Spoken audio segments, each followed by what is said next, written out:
Assalamualaikum warahmatullahi wabarakatuh. Apa kabar semuanya? Bapak Ibu dimanapun berada, sahabatku, gimana hari ini, menemukan hal apa? Nanti kita boleh sharing ya di akhir video. Silakan teman-teman semua tinggalkan komentar di bawah ini. Boleh sharing japri juga boleh ya. Nanti saya sertakan nomor telepon di bawah video ya. Hari ini pembahasannya mengenai bagaimana sih supaya kita mendapati kebahagiaan dunia dan akhirat. Banyak sekali teman-teman yang curhat melalui japri ya, maupun di grup. Keluhannya itu kebanyakan masalah hutang piutang, kemudian rumah tangga yang tidak harmonis, suami atau istri mempunyai pasangan di luar pernikahan ya. Jadi suaminya itu punya wanita idaman lain ya, yang sering dikatakan will ya, wanita idaman lain. Kemudian ada juga pasangan yang tidak sejalan dalam hal ibadah.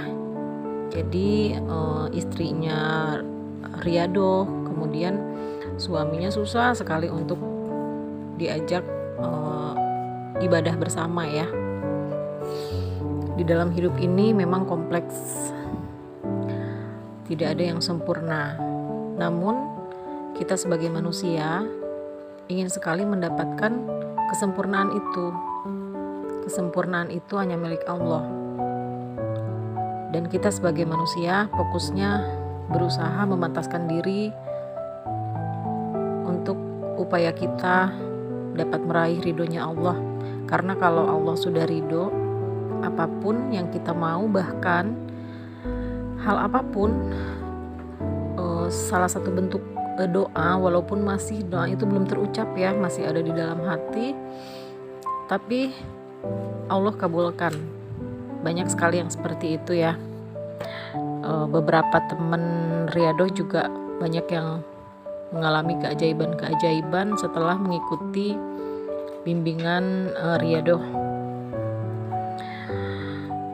Di dalam materi riado itu kita diajarkan bagaimana cara memantaskan diri kita untuk menjadi hamba Allah yang taat. Kemudian diajarkan bagaimana mengelola rasa sabar. Ketika Allah mendekati kita, Allah tidak segan memberikan rezeki yang berlimpah untuk kita semua. Untuk Anda yang belum mendapatkan keajaibannya, sabar ya. Namun bersabar di sini bukan berarti bersabar dalam kesusahan, tidak sama sekali, melainkan bersabar untuk menantikan keajaiban dari Allah SWT. Fokus kita menjalankan apa yang diperintahkan oleh Allah SWT. Terus kita mendekatkan diri. Kita nggak perlu menunggu keajaiban itu ingin cepat-cepat gitu ya. Kapan sih keajaiban itu datang? Kok belum sih? Saya kan sudah riado, saya sudah menjalankan amalan-amalan riado, tapi kenapa tidak kunjung datang yang namanya keajaiban dari Allah? Jadi kita jangan tergesa-gesa ingin mendapatkan keajaiban itu, karena keajaiban itu sudah menjadi ranahnya Allah. Allah itu maha mengetahui kapan waktu yang terbaik untuk kita menerimanya. Ketika kita menginginkan kebahagiaan di dunia maupun di akhirat, harus ada pilihan-pilihan tertentu yang kita kerjakan. Kita harus berhati-hati dari dosa. Ketika kita berhati-hati dari segala macam larangan Allah SWT, kehidupan kita di dunia pasti akan jaya dan makmur ya. Sebagaimana dikatakan dalam surah Al-Qasas ayat 77, yang artinya berbunyi, dan carilah pahala negeri akhirat dengan apa yang telah dianugerahkan Allah SWT kepadamu, tetapi janganlah kamu lupakan bagianmu di dunia dan berbuat baiklah kepada orang lain sebagaimana Allah telah berbuat baik kepadamu. Dan janganlah kamu berbuat kerusakan di bumi, sungguh Allah tidak menyukai orang yang berbuat kerusakan, ya. Pada surah ini Allah menyuruh kita memilih pilihan untuk berbahagia di dunia maupun di akhirat. Kita diminta untuk mencari kebahagiaan dunia dan akhirat. Visi hidup kita memang sudah akhirat, ya. Tapi jangan lupakan bahagia kenikmatan di dunia, karena kita masih menjadi penduduk di dunia ini, ya, di bumi ini. Jadi kalau ada yang mau kehidupan dunianya bagus, kemudian berjaya, berlimpah kaya raya, dan seterusnya yang didapatkan dalam kehidupan dunia, itulah sebabnya mengapa ilmunya berbeda. Dalam kehidupan dunia ini yang harus kita lakukan yaitu berhati-hati dari seluruh dosa kita, ya teman-teman. Jadi hati-hati.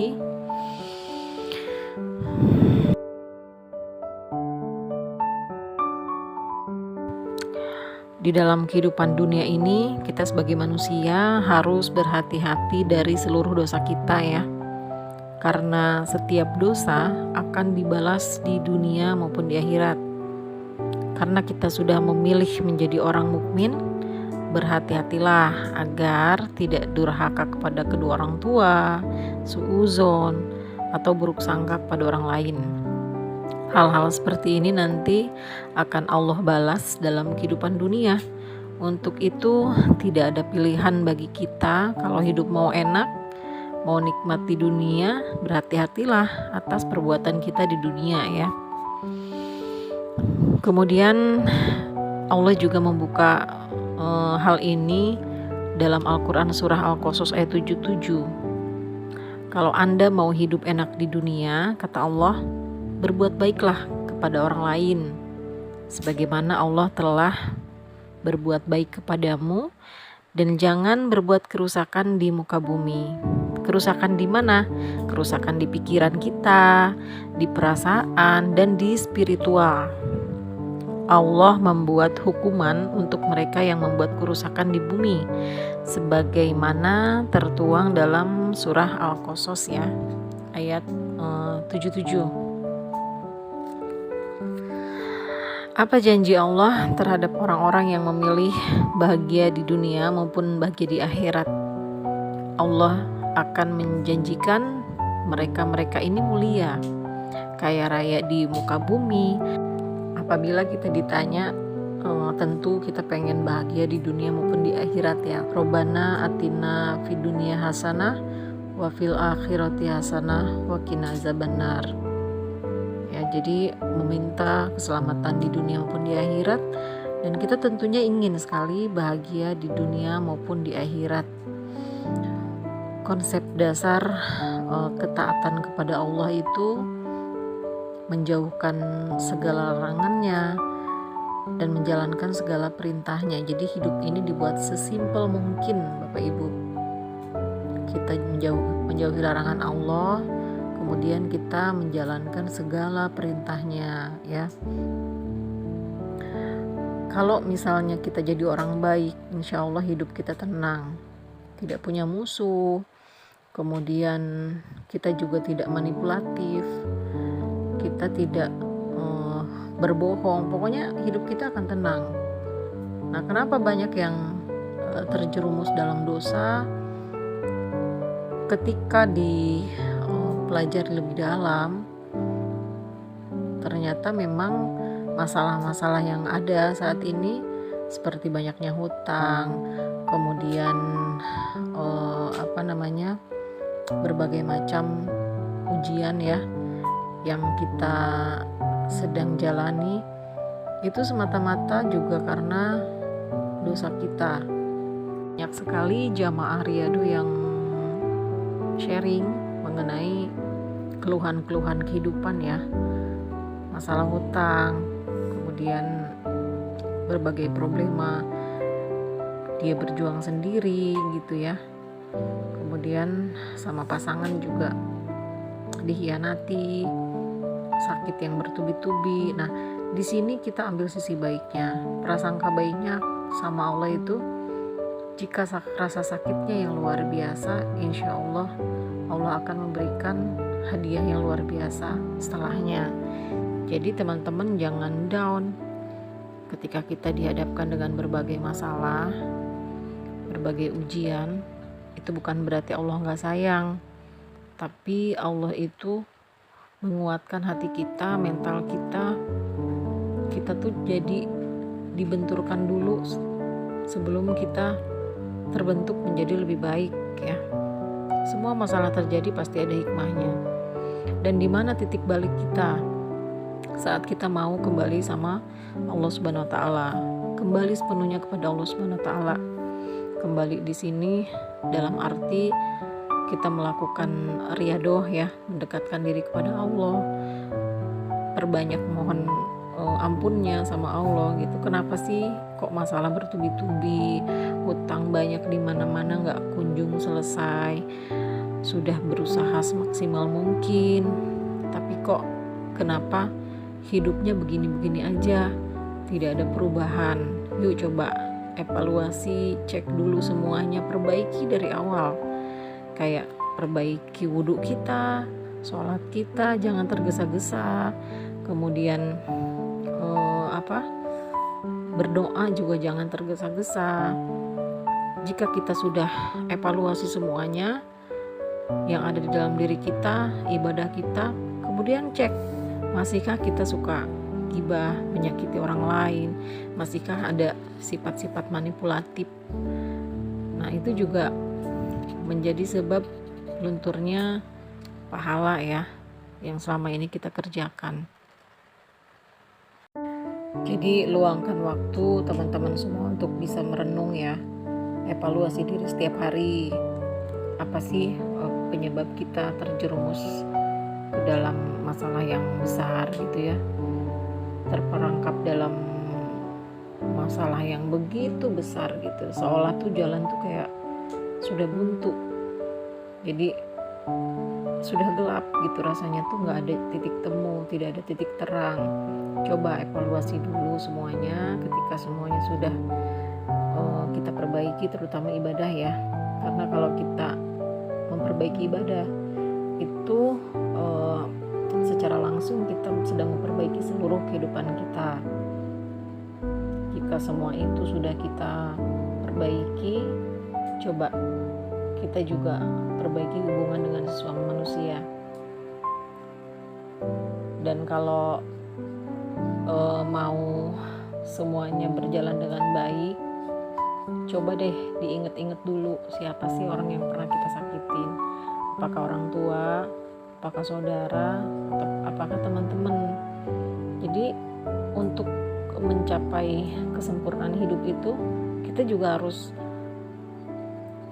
vibrasinya harus bagus, mindsetnya harus positif, kemudian perilaku kita harus diperbaiki, terutama dalam hal ibadah ya. Kemudian dengan sesama manusia harus banyak-banyak mendoakan orang lain. Saat kita disakitin, jangan langsung ngeluh, tapi langsung berpikir positif dan doakan orang yang menyakiti kita. Saat kita hendak mau tidur, maafkan orang lain yang menyakiti kita. Jadi kita tidur itu dengan rasa yang nyaman. Coba deh maafkan semua orang yang menyakiti. Pokoknya saat tidur itu kita jangan ada pikiran yang mangkel ya, supaya besoknya segar dan rezeki mudah datang gitu ya. Jangan ada perusahaan yang mangkel. Gimana kita mau mendapatkan kebahagiaan dunia dan akhirat sementara hidup kita masih dihantui dengan rasa trauma mendalam, terus perasaan yang mangkel, mudah kesel, mudah tersulut emosi. Bagaimana kita bisa menjalankan ibadah dengan nyaman kalau hati kita saja masih penuh dendam? Jadi kuncinya, kalau kita mau bahagia di dunia maupun di akhirat, perbaiki semuanya. mulai dari ibadah, perilaku, kemudian hubungan sosialnya bagaimana. Jadi evaluasi diri setiap hari. Kita nggak perlu menyalahkan orang lain atas musibah yang terjadi, nggak perlu. Lebih ke evaluasi dan memperbaiki diri. Jadi kita nggak usah berpikir, aduh ini gimana ya, namaku udah jelek di mata manusia. Nggak apa-apa, ini memang yang harus dilewatin. Kalau kita sudah salah langkah, konsekuensinya itu digibahin, dicela, dicaci maki.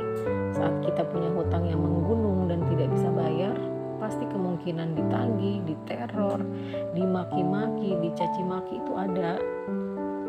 Dan kita harus ridho dengan apa yang sudah terjadi. Karena apa yang sudah terjadi, kita dihadapkan dengan masalah ini, Allah ingin kita kembali kepadanya untuk menjadi manusia dengan versi terbaik. Gak usah nyalahin orang lain, tapi kita lebih ke memperbaiki semuanya. Ibadah, perbaiki diri, perilaku, hindari yang namanya gibah, karena ini bahaya banget. Evaluasi setiap hari, gak usah nunggu kapan keajaiban datang. Kita fokusnya riyadhah, mendekatkan diri sama Allah. Biar Allah yang sempurnakan. Perkara rezeki kita ikhtiarkan ya. Ikhtiar jalur bumi, seperti kita bekerja, berdagang atau usaha ya. Kemudian jalur langitnya kita lakukan riyadhah. Kita lakukan meditasi untuk mencapai ketenangan. Kemudian sering membaca Al-Quran, sering berzikir, bersolawat, sering mendoakan orang lain. Nah, seiring berjalannya waktu, ketika kita membiasakan itu, insya Allah kita menuju menjadi seseorang yang bertakwa. Dan Allah akan meridhoi jalannya ya. Kalau Allah sudah ridho, insya Allah kehidupan kita akan lebih baik dari sebelumnya. Semangat ya Bapak Ibu.